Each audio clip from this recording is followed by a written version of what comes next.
Welcome back to the Bench Racing Podcast After the Checkered flag, here with myself, Derek Rain, and our guest, Andrew Kiedrowski. Really appreciate you tuning in, and we hope you enjoy this bonus episode. Peace out, Girl Scout.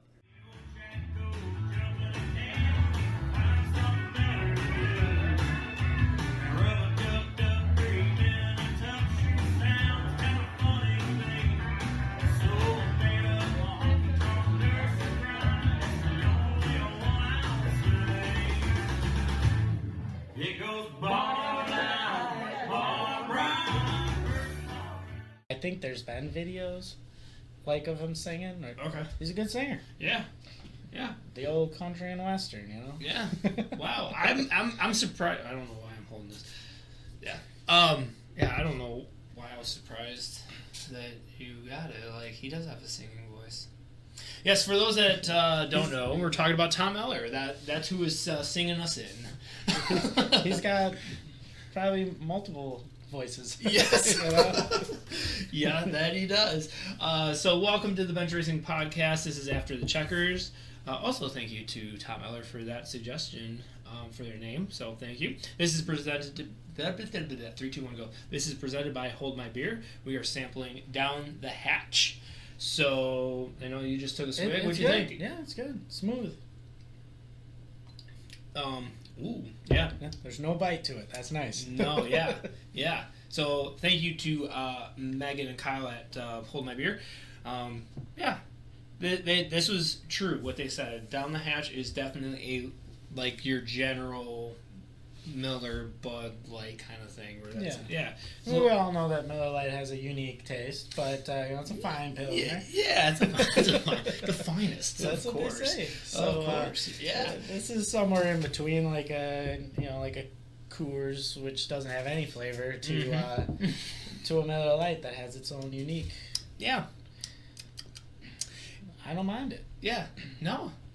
Yeah, there's definitely a little aftertaste that I'm trying to pick up on. Like, it's good. It's a good aftertaste, but I'm just trying to how to describe it. Because I'm more of I'll drink a couple Busch Lights in the garage kind of guy, you know. So I don't need the beer flavor. I'm just trying to get my water intake through. I need to hydrate. You know? Yeah, I need to hydrate. Oh man! All right, so if you have not listened to the live episode, which was posted last week, definitely check that out. Because we talk about Andrew's racing history and that kind of stuff and some schedule stuff.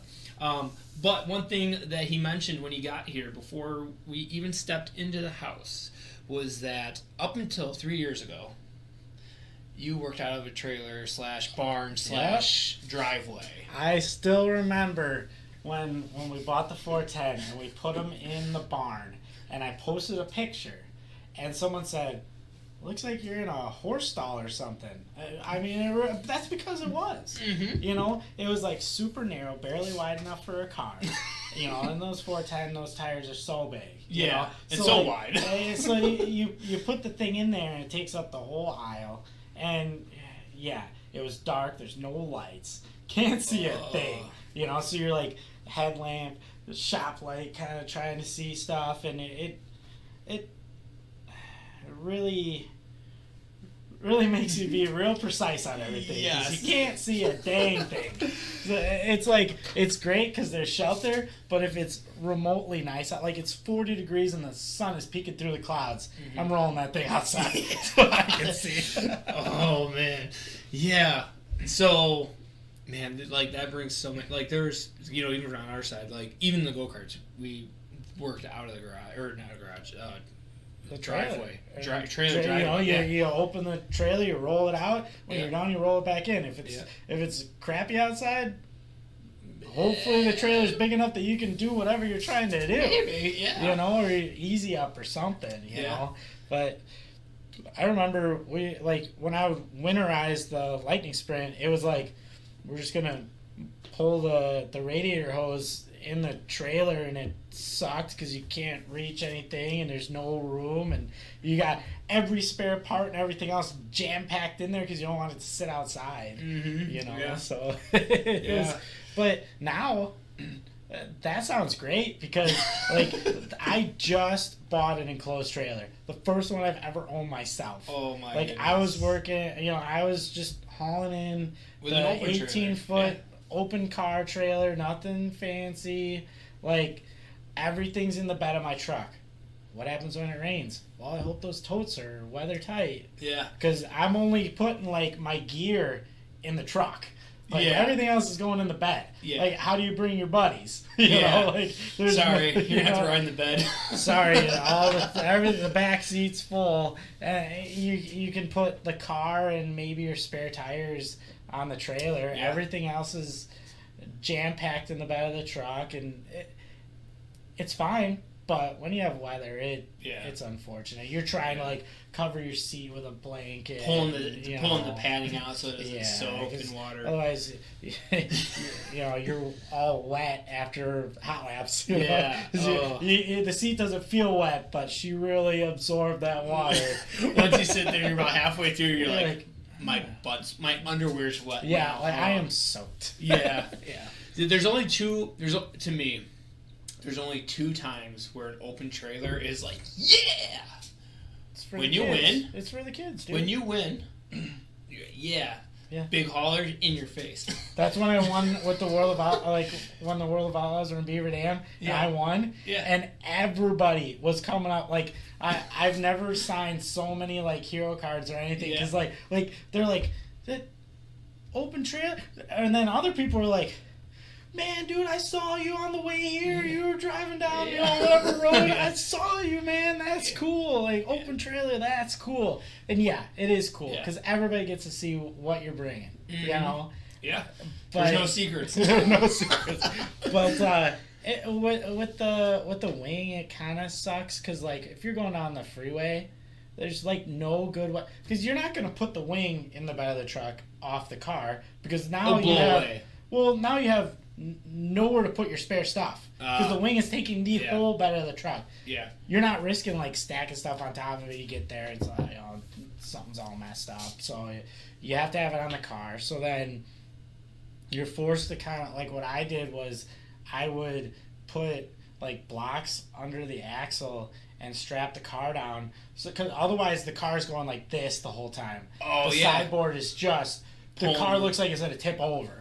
And you could feel it with the truck. If there's a side wind, you're just like, trying to keep the truck straight, and the car is like leaned all the way over.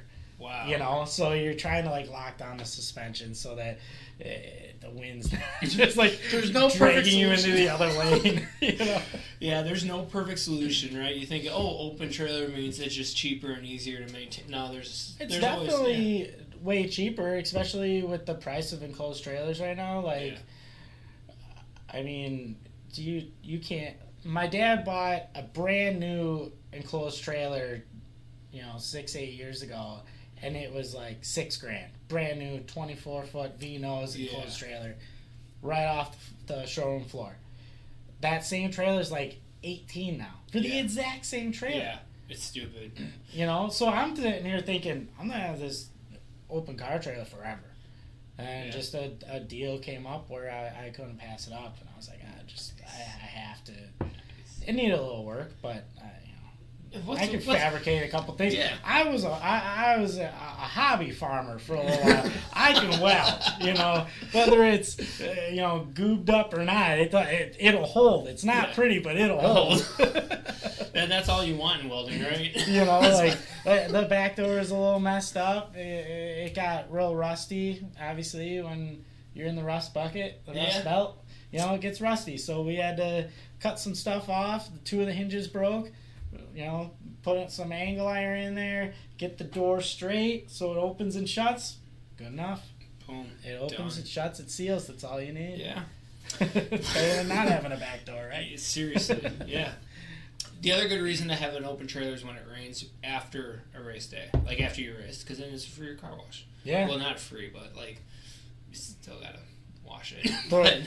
One of the back roads when I was in high school, everybody said, when that road floods, you can get a free car wash. And it'd be like 4 feet of water. You just, 40, 50 miles an hour, go through there. You just glide across, just you feel like you're gonna, die.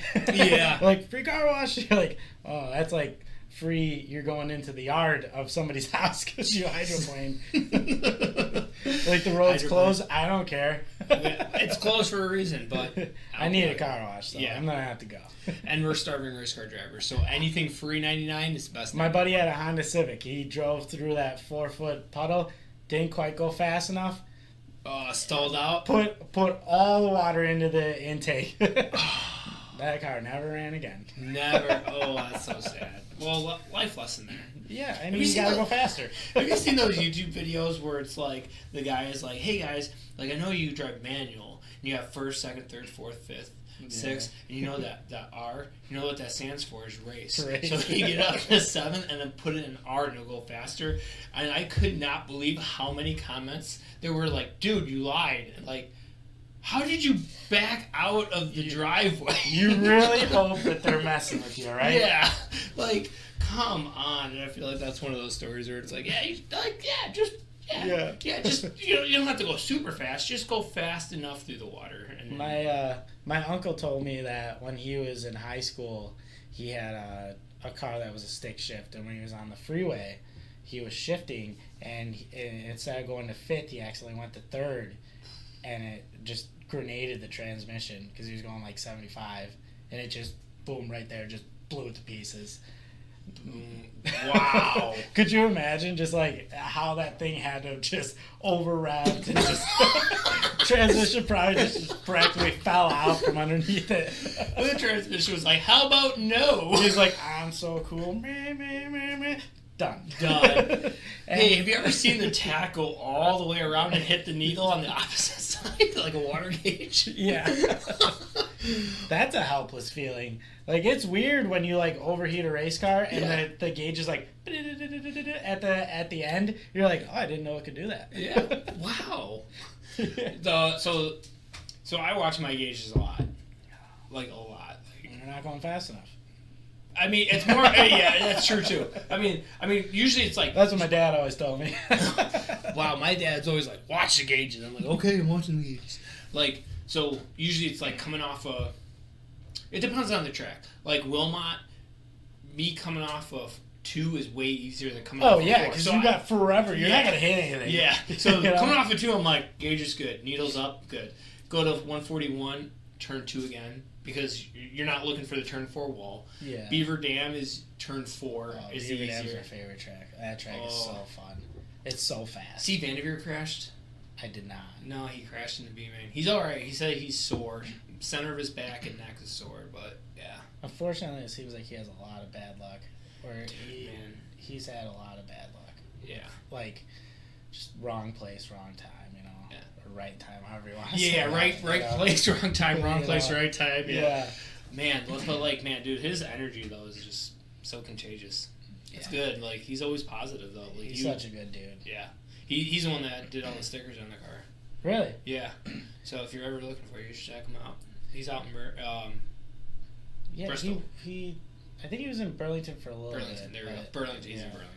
But, so, my buddy Sooty, my best friend, he ran the 4-cylinder before Brandon did, and he's not a racer, but he was just doing it because we were doing it, and we've been best friends since, like, we were 4. We went to preschool together. So, like, we always show a video, like, we always bring it up where, like, I told him this first race, just hold it wide open, you'll be fine. And there's, like, at that time, they only had, like, 4 cars. So, like, you see him, like, going down the straightaway, and, like, he's following the guy, and then he just goes all the way to the tractor tires and just goes straight. Doesn't even lift. Bounces off of this guy, bounces off another guy, goes straight off the track, breaks both, like, ball joints, tie rod ends, snaps it off, and they're like, "What'd you do?" And I said, "That's the last time I'm listening to him." You know? Like, we're just always just telling him, "Hey, remember that?" Like, I'll be, like, sitting at home, and my daughter will be like, "I want to watch race cars or whatever." So I'll pull up YouTube, and I'll be like,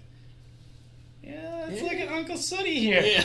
Back in 2010 or whatever." So we'll pull up the video. It's like the first lap, so you only have to watch like 30 seconds of it. Literally, I'll pull out my phone, Snapchat, zoom in on him, like just plowing into 3 guys and going straight off the track, never even turning at all. Oh. Like, that was like his first race ever. You know, Jeez. so like, I'm like, man, I hope it gets better from here. Yeah. I mean, it can't get worse. I'm like, Sooty buddy, I don't know what you were thinking, but I'm sorry. I won't give you any advice anymore. Yeah, no. Just go out there and just do your laps, buddy. Oh, man. So that reminded me of something that happened at Badger Kart Club when I ran Tag Senior. So we had Gunter got this doctor. His name is JR. He bought a go-kart. Tag. He's going to run Tag Masters. Yep. And then I forgot that there was this whole big thing. Just recently, Dad and I were reminiscing about it.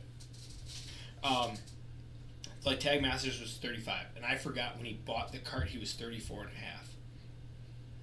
So they were like, oh, you have to be 35. And they, like, wait. Like, they're like, well, okay. We'll let you So run. it was Tag and Tag Masters. And I ran Tag Senior. There's 2. So it was like a senior. Yeah, and Senior. then it was like... With all the young kids. Like the old and heavy. Yeah. Yeah. Well, those guys rip. Like, I remember that class. Yeah. Because it was like... they ran it kind of similar to like a junior summer series type thing. Like they were like their more own in the thing. summer. They were Yeah. more their own thing. Yeah. So he gets the cart. I think he bought it like on a Friday night or something, and then Franklin Motorsports brought it to the track Sunday, and then we were taking the cart home. So he shows up, and well, you know, like what it's like when you're on the grid, right? So we get him all set up, and I'm got my helmet on and stuff, and I'm sitting there in the first heat, and he's like, what should I do? Because he's running Masters, and Masters is like 3 classes later, and I'm like, well, I'm just focused right now. I'll tell you afterward, right? So run my race, come back, we're talking. All right, and of course, this is when Tag Senior had maybe 14 cards, so a decent field, but Yeah, Masters had like 30. Yeah, I think when my last couple of years, they had a ton of cards. And Jack Eschbach, Jack's helmet design, like he ran Tag Masters. Yeah, like, there was a ton of cards. Yeah. Garrett Armstrong, like there's quite a few guys, which is really weird to think like in 2 years I am eligible for Tag Masters. Like that throws me off because I remember being 17, like wow. I always wondered like if my daughter gets into racing, I want her to race at Badger. Yeah. I still follow them on Facebook, and the classes are all so different. They're so different. I'm like, what are these? Yeah, you know, like you got the K100s or something, and you got the 206s. I think that I would be like a 206 guy because it seems like it's so like. It's more like the 604. You buy the motor, you throw it in. You can run it for anything. Yeah, you know. You just run it. I think the kid cards. Do they like restrict one of those for that now? I think kid carts are like 5 to 7. Do they not run like the weed whacker motor anymore?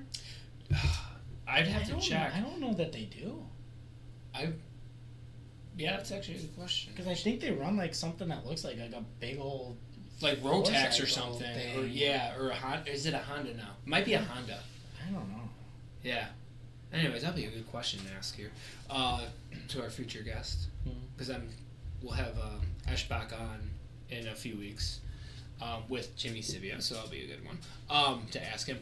So, anyways, so I get back to the pits or whatever, and I'm like, all right, JR. So because you're new, you have to start last. Yep. Right. Now it's like he's like, well, I'm like, well, I'll show you this trick. All right. At that point, you're like, yeah. Let me see. Here we go. Let's see where he. Now, bear in mind, at this point, I'm not remembering that this dude's like motocross. Like he races Supercross and motocross, right? Yeah. B level, like B class, A class, right? So I'm not thinking about like, yeah, he'll just stuff it in anywhere he wants to, right? I'm not thinking that. So I was like, all right. So you're starting on the outside for the first 3 corners, however you want to number them, right? Because you got turn 1 and then the sweeper. I was like, the hairpin. I was like, if you just stay on the right side of everyone, when you get to the hairpin, for whatever reason, everyone is just going to naturally go to the left side of the track, and you'll have an opening. Oh, yeah. Right? Yeah, and you can you just stuff it in there. Theoretically. Yeah. Sender. That's what I do with the HPV, right? Just send it in there, and then stall it, so that you got underneath the power band, and then they're like, oh, yeah, and you just take off, right? So that's an HPV trick. So I was like, all right, let's see if he listens to me. Well, he went from like the 12th row between turn 3 and turn 4 into the right turn. He went from like the 12th row to the 3rd row. And in a tag, and I was like, "Oh, he's too deep." Wait, he is way beyond. Way beyond. And who does he hit? Mark Beyer of all people. Oh, right. He hits Mark Beyer, knocks him off. A cart behind JR drives over his left rear, so it knocked out the radiator. Which, of course, it's his first race, so he's not paying attention to his micron. Right, with the flashing red light, you're losing water time, right, or gaining water time. So he knocks that. There's like a 7-cart pile up. He drives off. So when you were telling me that story about, just don't lift, I'm like, yep, I did that one time. Yeah. I gave advice to someone that was not ready for it. After that, I was more like, all right, just try to not, like naturally. New guys want to run way too low. Mm-hmm. So run the bottom, but make sure you drift up a little bit. Yeah. Because you're making the track a square if you're running all the way at the bottom. Yeah. So try to drift up enough that you're more of like a diamond. Yeah. than a square. You're losing so much momentum. Yeah, exactly. I remember telling my buddy Brandon okay, I'm going to record this. Now watch how you are, just pinching the corner where you're, locked, turned at the, end of straightaway, you're and then straight, and then, it's almost like you're driving with a keyboard. So I'm like, if you go, at least halfway up farther, then when you go to the next turn, you don't have to turn as hard. You don't lose as much speed. You keep your momentum up. Yeah. You're working with 100 horsepower here, guy. Yeah. You can't be slowing down so much. And once he started seeing what he was doing, then just the lap times got faster and faster, and it only took a couple weeks, and we were right where we needed to be. My buddy Sooty was the complete opposite. He was listening to everyone, a little bit of everyone. Yeah. And I remember at one point, the one guy was like, you want to stuff your right rear spring with tennis balls or something, and then find a way to cover it up so that spring is solid. And Wilmot got rough one night, and he was bouncing so hard that the right rear tire just snapped right off the car. And I'm like he was going through the corner, and it was just boom, boom, boom. And I'm like, he was jumping feet off the ground. I don't think you got her there, bud. No. If you want it to be a stiff ride, just put 80 pounds of air in your tires. You're good. Yeah. And then just take the springs off and put radius rods on them or something. Jeez. Maybe for pavement, but this ain't going to happen. The pavement track's not going to get rough unless it's just naturally rough. Yeah. That's the late model that I ran for 2 years, and they ran their 4-cylinders there, and they just laughed at us, dude. We didn't have enough camber in the right front. We were blowing right front tires like crazy on those 4-cylinder cars. We didn't do enough research. We were like, we're good. We'll just go. We didn't even have windshields. They're like, you have to have a windshield. We're like, what do you mean? Chicken coop wire ain't good enough? What? Yeah. They're like, you gotta have windshields in these cars. They're like, where are you planning on racing? So dirt? They're where it matters? You don't have enough safety door bars in your roll cage. Why do we need more bars? What's gonna happen? Yeah. What are you guys planning? What do you think is gonna happen to us? That we ran at Jefferson with the limited late for 2 years, and you know how when you start to get good at Badger, people stop talking to you type thing, because there's a clique, and it's all about politics, you know? Yeah. So if you go run one regional race, they're like, oh, he shouldn't be here. Why is he here? He's just this is taking the fun out of it. Do you know who the race director is? Westige. Really? Yeah. Huh. He says he has way more problems with the parents than any other class, or all the other classes combined. And I can be like, oh, I can see that. Yeah. Oh, so 100%. I remember we'd be running the last chance race, and I'd be running second. They're taking 5, and the guy in third would punt you because you're not a guy that should be in the feature. Because like those other 4 guys, they're regulars, and they're always in the feature, but maybe they had a bad night, so one of them will just dump you. At Badger? Anywhere. Or anywhere? Anywhere. But Jefferson was really good for that. And not a lot of people know this, but like my buddy Brandon was running his 4-cylinder at Slinger. Mm-hmm.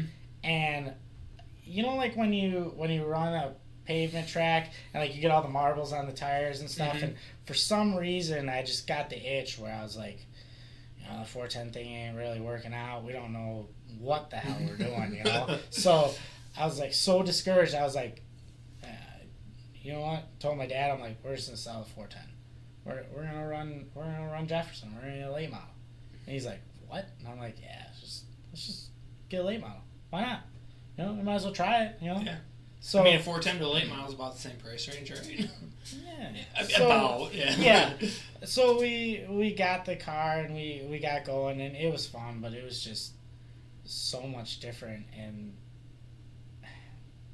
I really hated it. I absolutely hated it.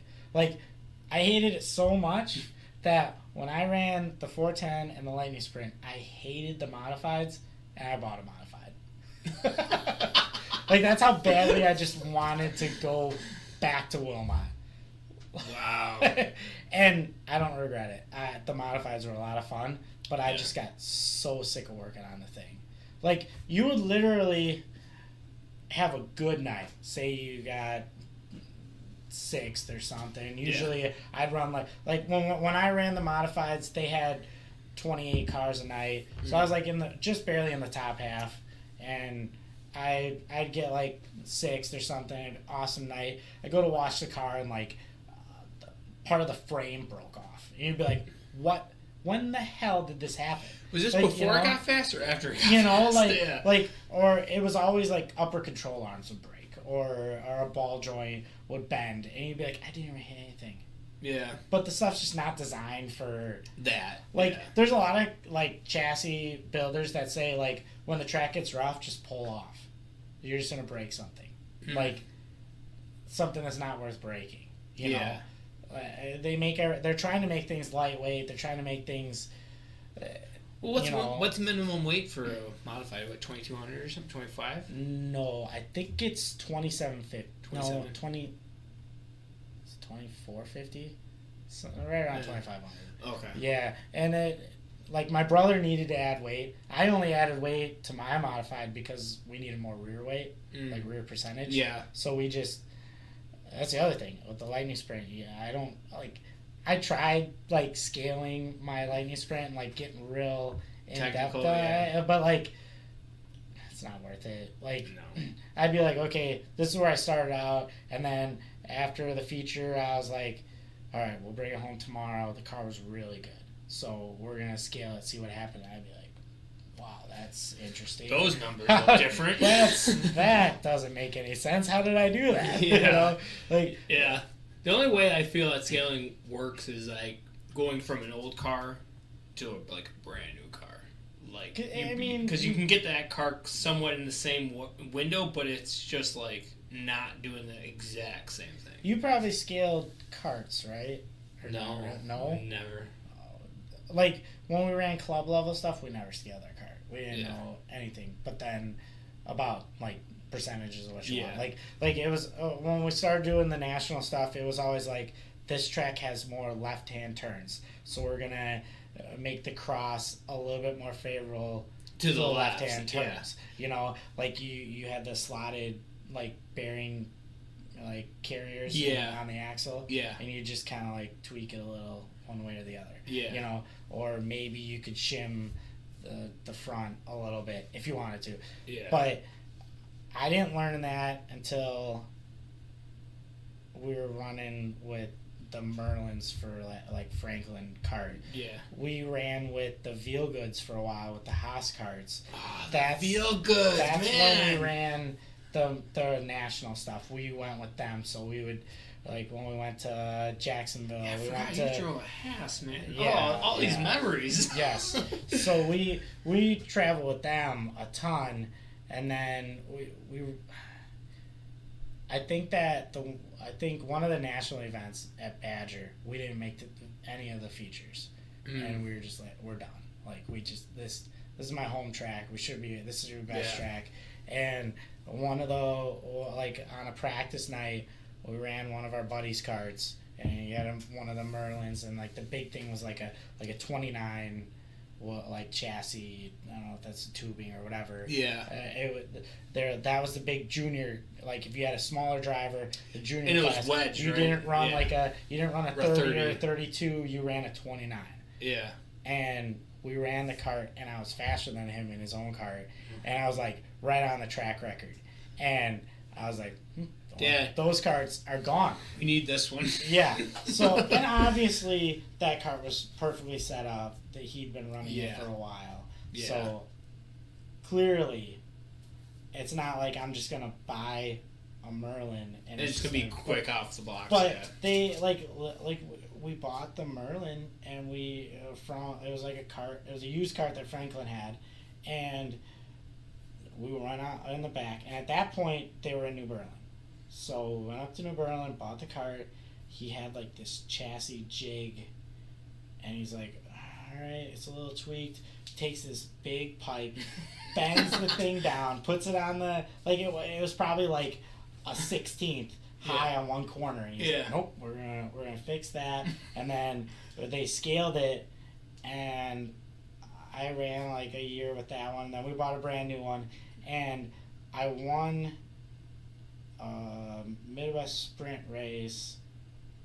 I want to say it was Norway. Okay. And Norway's fun. That was my last race ever. In a cart. Wow. Yeah, I won, and I said the next day everything was for sale.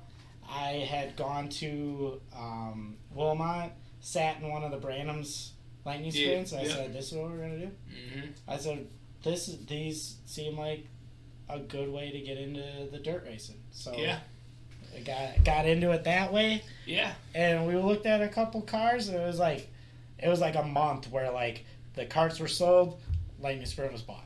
Yeah. Like, it was just boom, done. An easy transition. Yeah. Because I had like 4 years of transitioning from go-karts to sprint car. Like it was just college and speed skating. No, excuse me. It was a lot of fun. Mm-hmm. You know, that transition was fun. It was like a fresh start almost. Yeah. You know? Yeah. Like That's 100%. Yeah, because like everything you know, when you go from road course to oval, dirt. But I know that with the wingless class, you had the advantage when the track was like so slow. Oh yeah. And it was like Go-kart. Slow in, hard off. Yeah. Like and you were just creeping the bottom. And I'm like, this is this kind of track, man. You know? That old J&J or whatever you had. Dude, yeah. Like that thing going right behind you there. It looked like it handled that Wilmot perfectly. Dude. You know? Like, man. You just creep the bottom, everybody's just trying to buzz the top super fast, and you just, and then you're just like creeping the bottom, just consistent, straight, smooth laps. I mean, I won't tell you what we're running now for gearing, because obviously, speed secrets.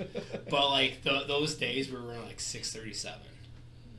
It's just like, it'd come off the corner, it'd pull. Yeah. But like, halfway down the chute, I'd be all out of legs. Oh, yeah. So it's like, but we only had that in the 618, so I was like, well, I guess 618 is my top, which is funny, because now we don't even touch or even near a 618, even to run the bottom now.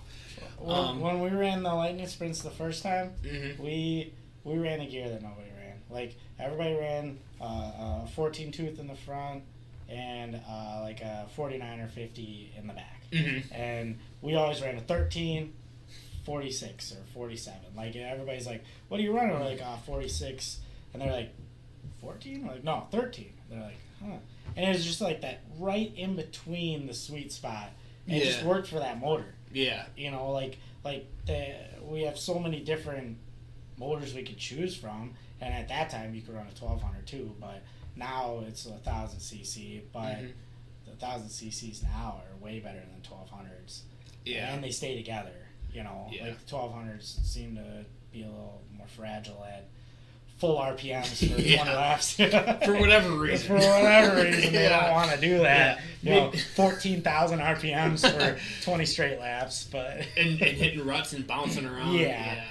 But they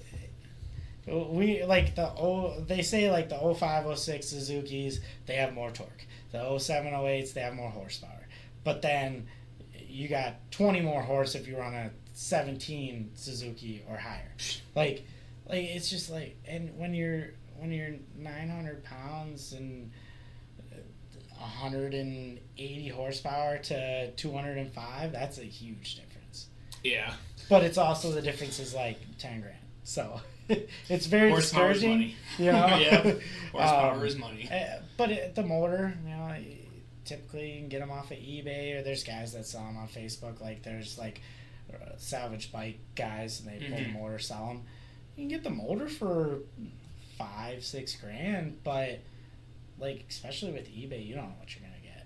No. Like you're better off spending a little bit more money and knowing it's guaranteed. Yeah. Versus. Yeah. Cheap. But then after that, injection, another $2,500. And then it's you gotta change your fuel cell. Probably the bladder. If your bladder's for gas, you can't run it for methanol. Yeah. So you gotta switch that out. That's another $1,200. Do you think that hurts or helps the lightning sprints, the different gases? I think it should just be one thing or the other. Yeah. I think when we were running the nationals, the Canadians, they have to run gas, so they're all tuned on E85. In Canada, for some reason, you can only run gas. You can't run methanol. And they have a little brake light. That's a funny one. They have like a little LED light that's on the back. It's not actually a brake light. It's just like a running light. So like if it gets super dusty, maybe you can still see them.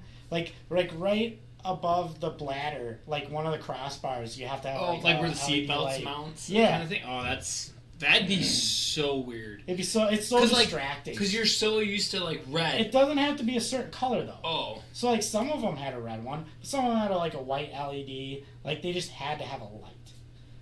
I mean, what's better, a red but or it makes white? It reminds me of like the 4-cylinder guys that leave their like third brake light.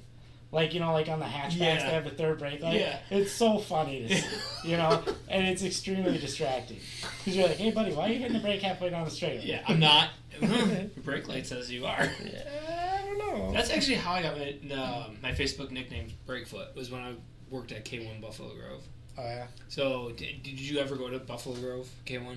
No.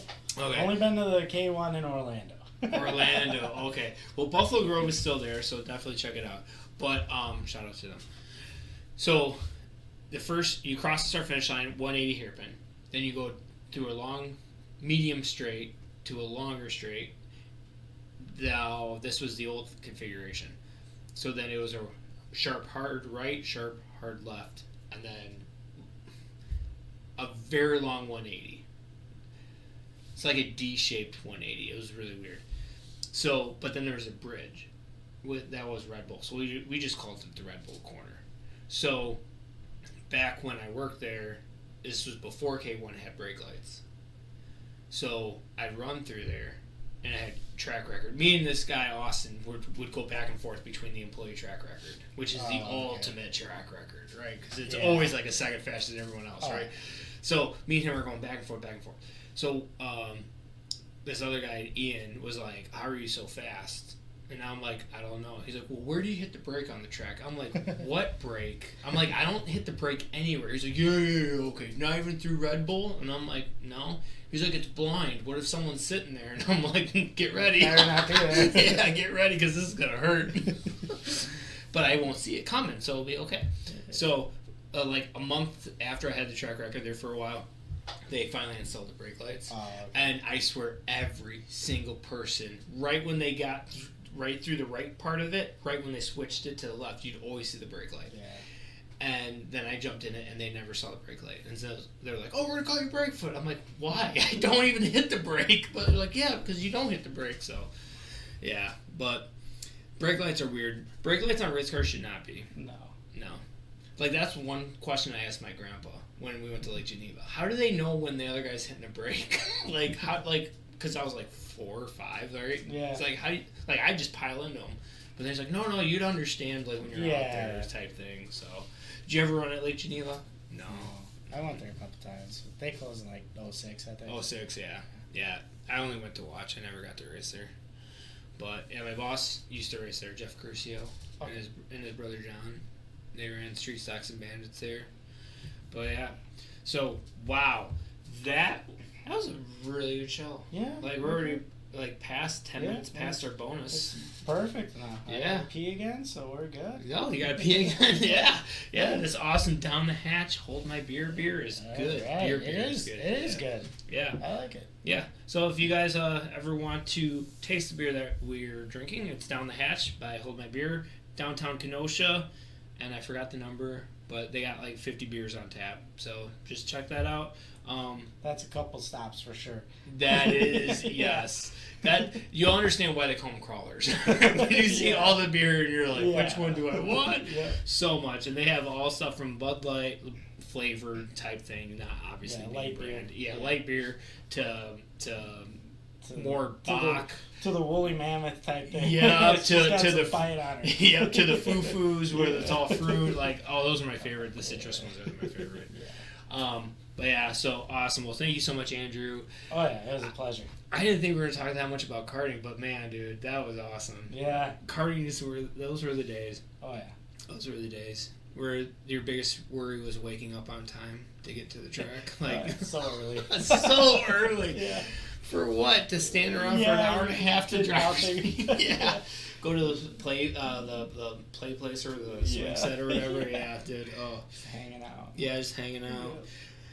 Man, you know what's I know this is a Midwest goodbye, but it's kind of weird seeing some of the drivers, and this is no like kicking the groin to anybody, but like some of the drivers that you thought were going places that are not, and other drivers were just like they're average or not, or a little bit above average, but they're doing things that are way beyond what you thought. Oh, yeah, for sure. Yeah. Because like, there's a couple guys that come to mind right away where I'm like, I thought when we were like 12 years old running junior can, I was like, yeah, they're going places, and now they're not. You know, they're still either racing karts or not. But it's just kind of one of those things. Yeah. Just a thought. But on that note, we're going to end here. So thank you guys so much for tuning into the Bench Racing Podcast After the Checkered Flag with Andrew Kiedrowski. And we will see you next week with Tom Brown and Mike Sullivan to talk about the top 10 Wisconsin wingless drivers. Peace out, Girl Scout.